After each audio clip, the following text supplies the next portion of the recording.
was sometime after 2 in the morning. While still being processed, they checked our vitals. A nurse wrapped a blood pressure cuff around my arm, waited for the machine to finish. She looked at the numbers and frowned. My blood pressure was high. Hypertension, she said. But that surprised me in a bad way. I'd never heard that before. They gave me pills. After another hour on cold benches, they finally led us toward the dorm. Lights out, dark, silent. The place felt different from Chrome. 2 levels, high ceilings, small rooms without doors. Not as wide, not as open. The guy on the bunk above me stared as I walked in. I laid down hoping he wouldn't be a problem. Across the room were 3 more beds, 3 more bodies resting. Morning came early. Breakfast was boiled eggs and county slop. I sat with a few Jamaicans who told me where we were.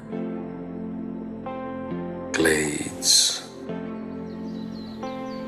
out near Moorhaven, deep inside rural Florida, the middle of nowhere. The dorm had maybe 40 or 50 detainees. 5 phones on the wall. Flat screen TV mounted high above them. 1 pull-up bar. That was it. Rec was a dirt field. Big rocks stuck out of the ground. Some guys played soccer anyway. I didn't. The phones were harder to use here. More expensive. More complicated. But I managed to call my mom. I asked if she had talked to that lawyer. She said she was working on it. Man, I hated putting her through this, but I didn't have anyone else.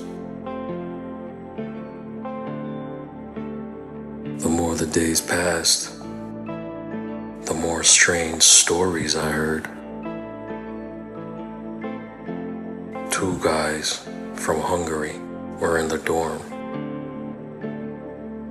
One was mixed, black and white. The other was fully white.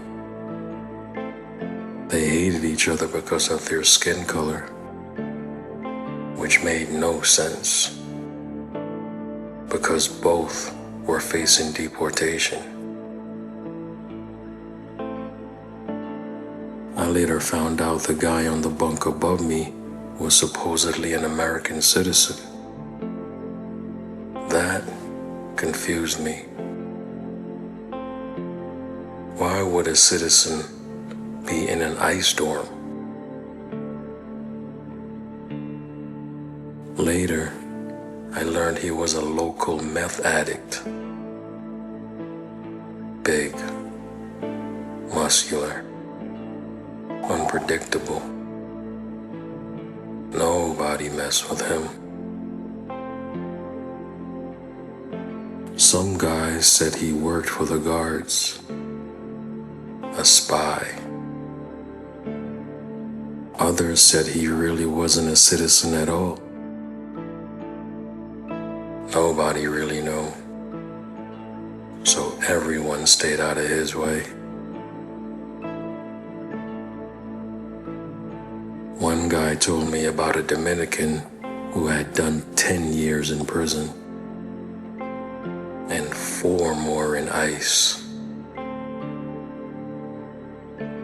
Another detainee, a bodybuilder, swore he was an American citizen, fresh out of prison.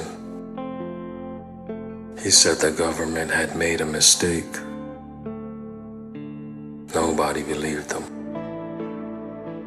Nobody cared.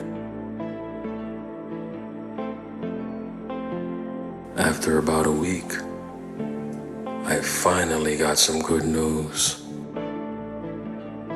My sister called my mom. They had hired the Jamaican lawyer. She was coming to Glades in a few days. For the first time since I arrived, I felt hope. But when I met her, that hope faded fast. She rushed the meeting, asked a few questions, didn't seem prepared.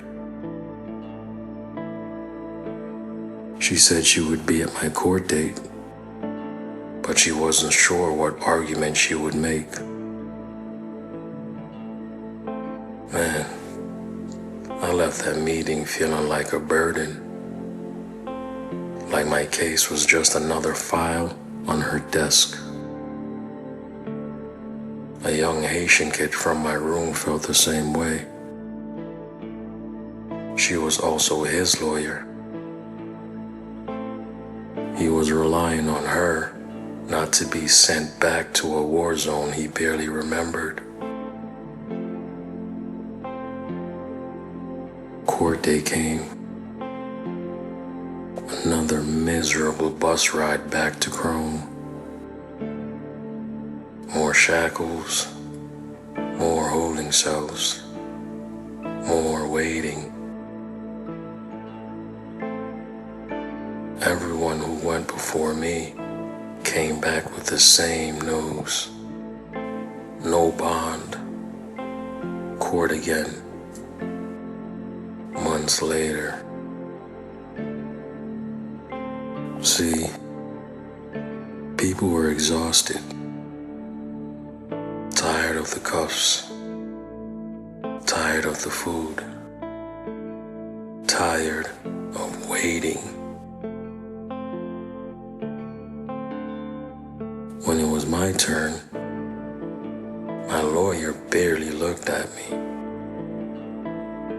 She spoke quickly, flipped through her papers. The judge said 3 things I understood clearly. No bond. Court again. 2 months. That was it.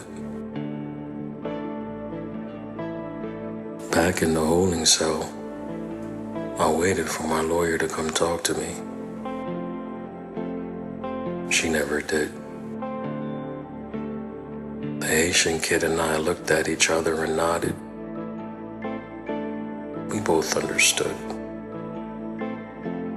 This wasn't about justice. It was about endurance. On the ride back to Glades, I thought about my son. He was only a few months old.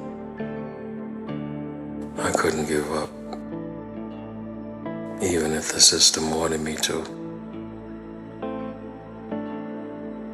Back at Glades, the routine swallowed me again. More months, more waiting, more uncertainty. To be continued.